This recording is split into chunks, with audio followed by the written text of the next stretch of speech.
ఎన్నికల విధుల్లో నిష్పక్షపాతంగా వ్యవహరించకపోతే విధుల నుంచి తప్పుకోవాలని కేంద్ర ఎన్నికల సంఘం జిల్లా కలెక్టర్లను హెచ్చరించింది. రాజకీయ పార్టీల ఒత్తిళ్లకు తలొగ్గుతూ నాయకులతో అనుబంధం కొనసాగిస్తే ఉపేక్షించేది లేదని స్పష్టం చేసింది. ఎన్నికల సన్నద్ధత, ఓటర్ల జాబితాల అంశంపై సమీక్షించిన కేంద్ర ఎన్నికల బృందం అర్హుల ఓట్ల లెక్కింపునకు ఫామ్ 7లు పెట్టిన వారిపై చర్యలు ఎందుకు తీసుకోలేదని కలెక్టర్లను, ఎస్పీలను నిలదీసింది. రాష్ట్రంలో ఎన్నికల సన్నద్ధత, ఓటర్ల జాబితా తయారీ సహా వివిధ అంశాలపై జిల్లా కలెక్టర్లు, ఎస్పీలతో కేంద్ర ఎన్నికల సంఘం ప్రధాన కమిషనర్ రాజీవ్ కుమార్, కమిషనర్లు అరుణ్ గోయల్, అనూప్ చంద్ర పాండేలతో కూడిన ప్రతినిధి బృందం విజయవాడలో నిన్న సమీక్ష నిర్వహించింది. రాష్ట్రంలో ఏం జరుగుతోందో తెలుసని, ఎవరెవరు ఎలా వ్యవహరిస్తున్నారో గమనిస్తున్నామంది. ప్రతి ఒక్కరిపై నివేదికలున్నాయని, అధికారులు ఏదైనా పార్టీకి లేదా నాయకులకు అనుకూలంగా వారికి మేలు చేకూర్చేలా వ్యవహరిస్తే కఠిన చర్యలుంటాయని కలెక్టర్లు, ఎస్పీలను హెచ్చరించింది. కొందరు అధికారులు రాజకీయ ఒత్తిళ్లకు తలొగ్గి ఆయా పార్టీలు, నాయకులతో అనుబంధం కొనసాగిస్తున్నారనే ఫిర్యాదులున్నాయని, అలాంటి వారిని ఉపేక్షించేదే లేదని స్పష్టం చేసింది. నిష్పక్షపాతంగా, తటస్థంగా ఉండలేమని, ఎవరైనా భావించేవారు తప్పుకోవాలని, చర్యలు తీసుకునే పరిస్థితి తెచ్చుకోవద్దని తేల్చి చెప్పింది. అర్హుల ఓట్ల తొలగింపునకు తప్పుడు సమాచారంతో వేలలో ఫామ్ 7లు దరఖాస్తులు పెడుతున్న వారిపై కఠిన చర్యలు ఎందుకు తీసుకోవట్లేదని నిలదీసింది. కొన్ని జిల్లాలు, నియోజకవర్గాల నుంచి పెద్ద ఎత్తున ఫిర్యాదులు అందుతున్నా ఎందుకు పరిష్కరించట్లేదని ప్రశ్నించింది. అర్హుల ఓట్ల తొలగింపునకు తప్పుడు సమాచారం వివరాలతో ఫామ్ 7 దరఖాస్తులు చేస్తున్న వారి వెనుక ఎవరున్నారనేది ఎందుకు తేల్చట్లేదని నిలదీసింది. కేసులు నమోదు చేసి వదిలేస్తే ఫలితమేంటని, సూత్రధారులను పట్టుకోకుండా ఎందుకు వదిలేస్తున్నారని పలు జిల్లాల కలెక్టర్లు, ఎస్పీలను నిలదీసింది. తాము ప్రతి కేసును విడిగా సమీక్షిస్తామని, ఎక్కడైనా బాధ్యుల్ని తప్పించినట్లు తేలితే తీవ్ర పరిణామాలుంటాయని హెచ్చరించింది. తెలంగాణ, ఆంధ్రప్రదేశ్ సరిహద్దుల్లో చెక్ పోస్టుల ఏర్పాటు, తనిఖీల విషయంలో ఎందుకు నిర్లక్ష్యంగా వ్యవహరిస్తున్నారని విజయవాడ నగర పోలీస్ కమిషనర్ కాంతిరాణా టాటాపై సీఈసీ బృందం ఆగ్రహం వ్యక్తం చేసింది. ఎన్ఫోర్స్మెంట్ ఏమాత్రం సరిగ్గా లేదని పేర్కొంది. ఆహార భద్రత కోసం ఆంధ్రప్రదేశ్ ప్రభుత్వం చేపడుతున్న చర్యలతో రాష్ట్ర గిడ్డంగుల సంస్థ దేశంలోనే అగ్రస్థానంలో ఉందని రాష్ట్ర వ్యవసాయ శాఖ మంత్రి కాకాని గోవర్ధన్ రెడ్డి అన్నారు. 2019 నుంచి ఈ ప్రభుత్వ హయాంలో 2,14,000 టన్నుల నిల్వ సామర్థ్యం ఉన్న గోడౌన్లను నిర్మించిందన్నారు. రైతులు తమకు గిట్టుబాటు ధర వచ్చే వరకు తమ ధాన్యాన్ని గోడౌన్లలో నిల్వ చేసుకోవచ్చన్నారు. రైతు భరోసా కేంద్రాల ఏర్పాటుతో రైతులకు గ్రామస్థాయిలో అన్ని రకాలుగా అండగా ఉంటుందన్నారు. ఎన్టీఆర్ జిల్లా జి కొండూరు మండల పరిధి వెలగలేరు మార్కెట్ యార్డ్ ప్రాంగణంలో 10.91 కోట్ల రూపాయలతో 10,000 టన్నుల సామర్థ్యంతో నూతనంగా నిర్మించిన 2 గోడౌన్లను స్థానిక ఎమ్మెల్యే వసంత వెంకట కృష్ణ ప్రసాద్తో కలిసి మంత్రి కాకాని గోవర్ధన్ రెడ్డి నిన్న ప్రారంభించారు. ఈ సందర్భంగా ఆయన మాట్లాడుతూ 1958లో ప్రారంభమైన ఆంధ్రప్రదేశ్ రాష్ట్ర గిడ్డంగుల సంస్థ ఇప్పటి వరకు 8,48,000 టన్నుల సామర్థ్యం గల గోడౌన్లను నిర్మించిందన్నారు. గత 60 ఏళ్లలో 6,34,000 టన్నుల నిల్వ సామర్థ్యం ఉన్న గోడౌన్ల నిర్మాణం జరిగితే 2019 నుంచి ఈ ప్రభుత్వ హయాంలో 2,14,000 టన్నుల నిల్వ సామర్థ్యం ఉన్న గోడౌన్లను నిర్మించిందన్నారు. ఇదే కాకుండా రైతుల సౌలభ్యం కోసం ప్రభుత్వ గోడౌన్లు అందుబాటులో లేని ప్రదేశాల్లో రాష్ట్ర వ్యాప్తంగా 8 లక్షల టన్నుల సామర్థ్యం గల ప్రైవేటు గోడౌన్లను కూడా ప్రభుత్వం నిర్వహిస్తోందన్నారు. అంతేకాకుండా గ్రామ స్థాయిలో రైతులకు ధాన్యం నిల్వ కోసం 45 లక్షల రూపాయలతో 500 టన్నుల సామర్థ్యం, 78 లక్షల రూపాయలతో 1000 టన్నుల సామర్థ్యంతో గోడౌన్లను నిర్మిస్తున్నట్లు చెప్పారు. రైతులు తమకు గిట్టుబాటు ధర వచ్చే వరకు తమ ధాన్యాన్ని ఈ గోడౌన్లలో నిల్వ చేసుకోవచ్చన్నారు. ఇలా నిల్వ చేసుకున్న ధాన్యంపై రుణాలను కూడా పొందవచ్చని సూచించారు. అదేవిధంగా రైతు భరోసా కేంద్రాల ఏర్పాటుతో రైతులకు గ్రామ స్థాయిలో అన్ని రకాలుగా అండగా ఉంటుందన్నారు. గత ప్రభుత్వంలో రైతు వ్యతిరేక విధానాలు అమలు చేసిన చంద్రబాబు ఎన్నికలు సమీపిస్తున్న వేళ రైతుల పట్ల మొసలి కన్నీరు కారుస్తున్నారని విమర్శించారు. ఎమ్మెల్యే వసంత కృష్ణప్రసాద్ మాట్లాడుతూ ప్రకృతి వైపరీత్యాలు, ధరలలో వ్యత్యాసం వచ్చినప్పుడు రైతులకు నష్టం వాటిల్లకుండా ధాన్యాన్ని నిల్వ చేసుకునేందుకు రాష్ట్ర ప్రభుత్వం గ్రామ స్థాయిలో కూడా గోడౌన్లను నిర్మించడం హర్షణీయమన్నారు. రైతులు ఈ అవకాశాన్ని సద్వినియోగం చేసుకోవాలని కోరారు. రైతులకు సంబంధించినటువంటి ఏదైతే వాళ్ళు కోరుకుంటారు, ఎరువులు కానీ, పురుగు మందులు కానీ, నాణ్యమైనటువంటి విత్తనాలు కానీ, ఇవన్నీ కూడా టెస్ట్ చేసి సర్టిఫై చేసినటువంటి వాటిని ఈరోజు మనం ఏర్పాటు చేసుకున్నటువంటి నూతన వ్యవస్థలో భాగంగా, సంస్కరణలో భాగంగా ఏర్పాటు చేసుకున్నటువంటి రైతు భరోసా కేంద్రాల ద్వారా రైతులకు అందించడం, పండించినటువంటి ధాన్యానికి ఉచితంగా పంటల బీమా ఇవ్వడం, వాటితో పాటు పండించినటువంటి ధాన్యానికి 3,000 కోట్ల రూపాయల ధరల స్థిరీకరణ నిధితో ఈరోజు గిట్టుబాటు ధర కల్పించడం ప్రధానమైనటువంటి లక్ష్యాలు. అందులో భాగంగా రైతులు ఉత్పత్తులు వచ్చినప్పుడు మార్కెట్లోకి గణనీయంగా ఆ రోజు దళారులు వ్యాపారులు మధ్య రంగప్రవేశం చేసి వాళ్ళ మధ్యవర్తుల చేతిలో మోసపోతారు, రేటు తక్కువ పలుకుతుంది. కాబట్టి వాళ్ళు నిలువ ఉంచుకొని మంచి రేటు పొందేంత వరకు ధాన్యాన్ని నిలువ ఉంచుకోవడానికి ప్రదేశం అవసరం. దానికోసం ఈరోజు ఈ గిడ్డంగుల నిర్మాణం, అదేవిధంగా మల్టీపర్పస్ గోడౌన్స్ కింద ఈరోజు ప్రతి సచివాలయ పరిధిలో 500 మెట్రిక్ టన్నులు 1000 మెట్రిక్ టన్నుల సామర్థ్యం కలిగినటువంటి గోడౌన్లు నిర్మిస్తున్నాం. కాబట్టి రాష్ట్ర వ్యాప్తంగా అనేక రకాలైనటువంటి సంస్థలు చంద్రబాబు పవన్ కళ్యాణ్ కలయికతో రానున్న రోజుల్లో రాష్ట్ర ప్రజలకు మేలు జరగబోతుందని టీడీపీ పొలిట్ బ్యూరో సభ్యుడు బోండా ఉమామహేశ్వరరావు తెలిపారు. టీడీపీ జనసేన కలయికతో వైసీపీ పార్టీ నేతల గుండెల్లో దడ మొదలైందన్నారు. రాష్ట్రంలో ఉద్యోగులకు జీతాలు, పెన్షనర్లకు పెన్షన్లు ఇచ్చే పరిస్థితి లేదన్నారు. వైసీపీతో దెబ్బతిన్న పేద, బడుగు, బలహీన వర్గాలకు చంద్రబాబుతోనే న్యాయం జరుగుతుందన్నారు. చంద్రబాబు పవన్ కళ్యాణ్ కలయికతో రానున్న రోజుల్లో రాష్ట్ర ప్రజలకు మేలు జరగబోతుందని టీడీపీ పొలిట్ బ్యూరో సభ్యుడు బోండా ఉమామహేశ్వరరావు తెలియజేశారు. టీడీపీ జనసేన కలయికతో వైసీపీ పార్టీ నేతల గుండెల్లో దడ మొదలైందన్నారు. స్థానిక హనుమాన్పేటలో భవిష్యత్తుకు గ్యారంటీ నిన్న సాయంత్రం జరిగింది. ఈ సందర్భంగా ఆయన మాట్లాడుతూ వైసీపీ పాలనలో నిత్యావసర ధరలు ఆకాశాన్నంటాయని, టీడీపీ హయాంలో 500 రూపాయల కరెంటు బిల్లు వస్తే ప్రస్తుతం 2,000 రూపాయలు వస్తుందన్నారు. కేవలం టీడీపీకి మాత్రమే సంపద సృష్టి సాధ్యమన్నారు. రాష్ట్రంలో ఉద్యోగులకు జీతాలు, పెన్షనర్లకు పెన్షన్లు ఇచ్చే పరిస్థితి లేదన్నారు. వైసీపీతో దెబ్బతిన్న పేద, బడుగు, బలహీన వర్గాలకు చంద్రబాబుతోనే న్యాయం జరుగుతోందన్నారు. డివిజన్లో ఎక్కడికెళ్ళా 5 సంవత్సరాల నుంచి ఎమ్మెల్యే మొహం చూడలేదు, గెలిచిన కార్పొరేటర్లు కనబడతలేదు అని చెప్తా ఉన్నారు. ఎప్పుడూ కూడా తెలుగుదేశం ప్రభుత్వంలో ఈ పరిస్థితి లేదు. ఇవాళ రాష్ట్రంలో నగరంలో మున్సిపల్ కార్మికుల సమ్మె వల్ల చెత్త రోడ్లన్నీ కూడా మురికి కూపాలు అయిపోయినాయి. ఒకవైపు పేదవాళ్ళకి అంగన్వాడీ టీచర్లు స్ట్రైక్లో నెల రోజుల నుంచి ఉన్నారు. ఇవాళ మున్సిపల్ ఉద్యోగులు తమ న్యాయమైనటువంటి జగన్మోహన్ రెడ్డి ఇచ్చిన హామీలు నెరవేర్చమని వాళ్ళు స్ట్రైక్ చేస్తూ ఉన్నారు. 108, 104 అలాగే వాలంటీర్లు, టీచర్లు అందరూ ప్రభుత్వ ఉద్యోగులు అందరినీ కూడా జగన్మోహన్ రెడ్డి ఇబ్బందులకు గురి చేశాడు. ఎన్నికల ముందేమో అలవి కాని హామీలు ఇచ్చాడు. ఎమ్మెల్యే వసంత కృష్ణప్రసాద్కు ధైర్యం ఉంటే తనపై అడ్వకేట్ కమిషన్ వేయించుకోవాలని టీడీపీ నేత మాజీ మంత్రి దేవినేని ఉమామహేశ్వరరావు అన్నారు. త్వరలో వసంత అవినీతి చిట్టా మొత్తం కోర్టు ముందు ఉంచుతామన్నారు. ప్రకృతి సంపద దోచుకున్న ఎమ్మెల్యే వసంత తన మీద 10 కోట్ల పరువు నష్టం దావా వేశారని విమర్శించారు. ఎమ్మెల్యే వసంత కృష్ణప్రసాద్ పంపిన లీగల్ నోటీసులపై టీడీపీ నేత మాజీ మంత్రి దేవినేని ఉమామహేశ్వరరావు స్పందించారు. కృష్ణప్రసాద్కు ధైర్యం ఉంటే తనపై అడ్వకేట్ కమిషన్ వేయించుకోవాలన్నారు. ముఖ్యమంత్రి, మంత్రులకే పరువు లేదు, ఇంకా వసంత కృష్ణప్రసాద్కు క్షమాపణ చెప్పాలా అని ఉమా నిలదీశారు. వసంత ముఖ్యమంత్రి కార్యాలయం చుట్టూ అవినీతి డబ్బులు, బిల్లుల కోసం తిరుగుతున్నాడని మండిపడ్డారు. కొండపల్లి అడవిలో ఎమ్మెల్యే దోపిడీతో ఫారెస్ట్, రెవెన్యూ అధికారులు సస్పెండ్ అయ్యారని ఆగ్రహం వ్యక్తం చేశారు. ఆగర్భ శ్రీమంతుడని చెప్పుకుంటూ ప్రజలను మోసం చేస్తున్నారని విమర్శించారు. తనకు ఓటు వేసిన ప్రజల్ని మోసం చేసి అమెరికా వెళ్లి డ్యాన్సులు వేస్తున్నాడని ఎద్దేవా చేశారు. వసంత కుటుంబానికి ఒకే రోజు 3 పార్టీలు మార్చిన చరిత్ర ఉందని ఎద్దేవా చేశారు. ఎప్పుడు ఏ పార్టీ నుంచి పోటీ చేస్తాడో తెలియని పరిస్థితి నెలకొందని దేవినేని ఉమా విమర్శించారు. ఈ ఎఫ్ఐఆర్లు, ఈ 10 రూపాయల నోట్లు ప్లస్ ప్రజలే కొన్ని వేల మంది కోర్టు తీసుకొస్తారు, కోర్టుకు వచ్చి సమాధానం చెప్పి అఫిడవిట్స్ ఇస్తారు.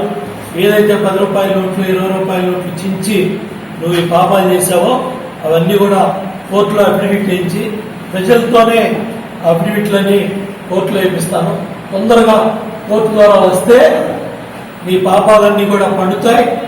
ఇవాళ ఈ ప్రకృతి సంపద, ఈ హవాలా ఎమ్మెల్యే ఎలక్షన్ కమిషన్ కూడా నిన్ను బహిష్కరించే అవకాశం ఉంది. నిన్ను శాశ్వతంగా రాజకీయాల నుంచి బహిష్కరించే ఎఫ్ఐఆర్లు, ఛార్జ్షీట్లు అన్నీ ఉన్నాయి, అన్ని డీటెయిల్స్ ఉన్నాయి. తొందరగా అడ్వకేట్ కమిషన్తో వస్తే ఈ వాస్తవాలన్నీ కూడా బయటకు వస్తాయి. 1000 కోట్లు లూటీ చేశామని నగరం నడిబొడ్డున స్వరాజ్య మైదానంలో సుమారు 400 కోట్ల రూపాయల వ్యయంతో ఏర్పాటు చేస్తున్న అంబేద్కర్ స్మృతివనం పనులు తుది దశకు చేరుకున్నాయి. ఈ నెల 19వ తేదీన రాష్ట్ర ముఖ్యమంత్రి జగన్మోహన్ రెడ్డి అంబేద్కర్ స్మృతివనంను ప్రారంభించనున్నారు. ప్రారంభోత్సవంలోపు అన్ని పనులు పూర్తి చేసేందుకు అధికారులు, ఉద్యోగులు, కార్మికులు నిరంతరం శ్రమిస్తున్నారు. తుది దశలో ఉన్న పనులను మున్సిపల్ శాఖ ప్రభుత్వ special chief secretary Y Srilakshmi పరిశీలించి అధికారులకు పలు సూచనలు చేశారు. రాష్ట్ర ప్రభుత్వం ప్రతిష్టాత్మకంగా తలపెట్టిన అంబేద్కర్ స్మృతి వనం పనులు తుది దశకు చేరుకున్నాయి. ఈ నెల 19వ తేదీన రాష్ట్ర ముఖ్యమంత్రి జగన్మోహన్ రెడ్డి ప్రారంభించనున్నారు. ప్రారంభోత్సవం నేపథ్యంలో పనులు నిరంతరాయంగా జరుగుతున్నాయి. మున్సిపల్ శాఖ ప్రభుత్వ special chief secretary Y Srilakshmi Vijayawada municipal commissioner Swapnil దినకర్తో కలిసి నిన్న పరిశీలించారు. Smriti Vanam main entrance gate నుండి ఫుడ్ కోర్టు వరకు ప్రతిదీ క్షుణ్ణంగా పరిశీలించారు. మినీ థియేటర్, మ్యూజియం పనులు, వాటర్ ఫౌంటైన్లు, గ్రీనరీ అన్ని పరిశీలించి అధికారులకు కొన్ని సూచనలు చేశారు. డాక్టర్ బిఆర్ అంబేద్కర్ జీవిత విశేషాలు ఆడియో, వీడియో ద్వారా తెలిపేందుకు మినీ థియేటర్ సిద్ధంగా ఉన్నట్లు తెలిపారు. ప్రారంభోత్సవానికి సంబంధించిన అన్ని ఏర్పాట్లు చేయాలని, ఎక్కడ ఎటువంటి తప్పిదాలు లేకుండా అన్ని అనుకున్న విధంగా పనులు జరగాలని అధికారులకు సూచించారు. Vijayawada Indira Gandhi municipal stadium shopping complex lease వ్యవహారంలో నగరపాలక సంస్థ పాలకపక్షం భారీ అవినీతి అక్రమాలకు పాల్పడుతుందని TDP floor leader Nelibandla Balaswamy ఆరోపించారు. మున్సిపల్ కమిషనర్ కళ్లుండి చూడలేకపోతున్నారని, అధికారులు చెవులుండి వినలేకపోతున్నారని తీవ్రస్థాయిలో ధ్వజమెత్తారు. విజయవాడ నగరపాలక సంస్థ కార్యాలయంలో టీడీపీ ఫ్లోర్ లీడర్ కార్యాలయం నందు టీడీపీ నెలిబండ్ల బాలస్వామి, ఉమ్మడి చంటి ముమ్మనేని ప్రసాద్లు కలిసి మీడియా సమావేశం ఏర్పాటు చేశారు. ఫ్లోర్ లీడర్ నెలిబండ్ల బాలస్వామి మాట్లాడుతూ, నగరపాలక సంస్థ ఆదాయాన్ని అధికారులు, వైసీపీ నాయకులు వాటాలు వేసుకుని దోచేస్తున్నారని ఆరోపించారు. ఇంత పెద్ద ఎత్తున అవినీతిని కమిషనర్ కళ్ళు ఉండి చూడలేకపోతున్నారని, అధికారులకు చెవులు ఉండి వినలేకపోతున్నారని ధ్వజమెత్తారు. ఇందిరాగాంధీ మున్సిపల్ స్టేడియం కాంప్లెక్స్లో అధికారులు మేయర్ కుమ్మక్కై వేలంపాట పేరుతో భారీ అవినీతికి పాల్పడుతున్నారని ఆరోపించారు. ఒక చిన్న పత్రికా ప్రకటన ఇచ్చి ఎవరికీ తెలియకుండా 5 లక్షలకు వేలంపాట నిర్వహించారని తెలియజేశారు. వాస్తవంగా వేలంపాట ద్వారా 50 లక్షల సొమ్ము కార్పొరేషన్ ఖజానాకు రావాల్సి ఉండగా అడ్డదారిని దోచేశారని ధ్వజమెత్తారు. వీఎంసీ ఆదాయ మార్గాలను మళ్లించి నాయకులు, అధికారులు జేబులు నింపుకోవడం నగర ప్రజల దౌర్భాగ్యమన్నారు. షాపులకు నిర్వహించిన వేలంపాట తక్షణమే రద్దు చేసి మరలా తిరిగి కొత్త టెండర్లను పిలవాలని డిమాండ్ చేశారు. అదే కాంప్లెక్స్లో 43 నెంబర్ కనీసం టెండర్ పిలవకుండా అనధికారికంగా బయట వ్యక్తులకు అద్దె ఇచ్చి అక్రమంగా డబ్బులు వసూలు చేస్తున్నారని ఆగ్రహం వ్యక్తం చేశారు. ఆ డబ్బులు ఎవరి జేబులోకి వెళ్తున్నాయని కార్పొరేటర్లు ఉమ్మడి చంటి, ముమ్మనేని ప్రసాద్ ప్రశ్నించారు. మున్సిపల్ ఈ అవినీతి అక్రమాలపై కమిషనర్ సమగ్ర దర్యాప్తు చేపట్టి కఠిన చర్యలు తీసుకోవాలని డిమాండ్ చేశారు. ఇంత చేతగానితనంగా చేసే మున్సిపల్ కమిషనర్ని కార్పొరేషన్ చరిత్రలో ఎప్పుడు చూడాల. ఇంతకుముందు కూడా కమిషనర్లు చేశారు, కానీ ప్రతిపక్షంగా మేము అవినీతిని బట్టబయలు చేసి బయట పెడుతుంటే దాని మీద చర్యలు తీసుకోవాల్సినటువంటి మున్సిపల్ కమిషనర్ ఏం చేస్తున్నాడు? గెస్ట్ హౌస్లో పడుకుంటున్నాడా? నీకు బాధ్యత లేదా? కమిషనరే కదా వీటన్నిటిని అరికట్టాలి. రాష్ట్ర ప్రభుత్వం ఎలాగో అవినీతి రాష్ట్ర ప్రభుత్వం. జగన్ 1,00,000 కోట్లు దోచుకున్నాడు కాబట్టి ఇక్కడ మేయరు, ఎమ్మెల్యేలు తలా ఒక 10,000 కోట్లన్నా దోచుకోవాలని టార్గెట్ పెట్టుకున్నారు. వీళ్ళని జగన్మోహన్ రెడ్డి కంట్రోల్ చేయలేడు. ఐఏఎస్ అధికారులు, మీరు మున్సిపల్ కార్పొరేషన్ కమిషనర్, ఇక్కడ సుప్రీము, అతను వీటన్నిటి మీద ఒక విచారణ జరిపించాలి. అసలు మున్సిపల్ కాంప్లెక్స్లో ఈ సంవత్సరం ఏ ఆక్షన్ జరిగినాయి, ఎవరెవరు పాడుకున్నారు, సింగిల్ టెండర్లు ఎన్ని వచ్చినాయి? ఉదాహరణకు సింగిల్ టెండర్ను కూడా ఈరోజు సాయంత్రం 4 గంటలకి సింగిల్ టెండర్ను కూడా ఈరోజు ఓకే చేస్తారు. విజయవాడ నగరపాలక సంస్థలో యూజర్ ఛార్జీలు వసూలు చేసేటటువంటి పనిని విభజించి ఈరోజు ఎంత వసూలు చేయాలి, రేపు ఎంత వసూలు చేయాలని ముక్కుపిండి వసూలు చేస్తుంది వాళ్ళు శానిటరీ ఇన్స్పెక్టర్లు కానివ్వండి, ఏఎంఓహెచ్ హెల్త్ సెక్షన్లో ఉన్నటువంటి అధికారులు కానివ్వండి. టార్గెట్ పట్టు మొన్నటిదాకా ఒకళ్ళ మీద ఒకళ్ళు పోటీలు పడి మేము చెత్త పన్ను కట్టపోతే తీసుకెళ్ళమని సందర్భంలో ఇవాళ 16 రోజుల నుంచి సమ్మె చేస్తుంటే తాత్కాలిక సదుపాయాలు కూడా కల్పించలేనటువంటి దౌర్భాగ్యమైనటువంటి పరిస్థితిలో విజయవాడ నగరపాలక సంస్థ ఉంది. అధికారులు కూడా నిమ్మకు నీరెత్తినట్లు మరి కమిషనర్ గారు కూడా ఇవాళ చెత్త తీసుకెళ్ళకపోతే వాళ్ళ తాత్కాలికంగా ఎంప్లాయీస్ నియమించుకుని వాళ్ళందరినీ ఇవాళ కనీస మౌలిక సదుపాయాలు కలగజేయాల్సినటువంటి అవసరం ఉన్నప్పుడు కూడా కమిషనర్ గారు కూడా ఏమీ చేయలేనటువంటి నిస్సాయ పరిస్థితుల్లో ఈ విజయవాడ నగరపాలక సంస్థను తీసుకెళ్లారు. సమాన పనికి సమాన వేతనం ఏదని అడుగుతా ఉన్నాం. ఇవాళ నిత్యావసర వస్తువులు అన్నీ పెరిగిపోయినాయి. పెట్రోల్ పెరిగింది, ఉప్పు పెరిగింది, పప్పు పెరిగింది, అన్నీ 1 కాదు 2 కాదు అన్నీ పెరిగినాయి లేదా? ఇవాళ నూనె ఎంత, ఇదివరకు ఎంత, ఇప్పుడు ఎంత, 2019 ఎంత, ఇవాళ ఎంత నూనె, కూరగాయల రేట్లు ఎంత? 1 కాదు అన్నీ సగానికి సగం పెరిగిపోయి ఉంటే ఇవాళ వాళ్ళకి ఆ రోజేమో కాళ్ళు మొక్కారు, ఇవాళ కాళ్ళతో తొక్కుతున్నారు వాళ్ళని. మరి మీకు బాధ్యత లేదా అని అడుగుతున్నా ఈ ప్రభుత్వానికి.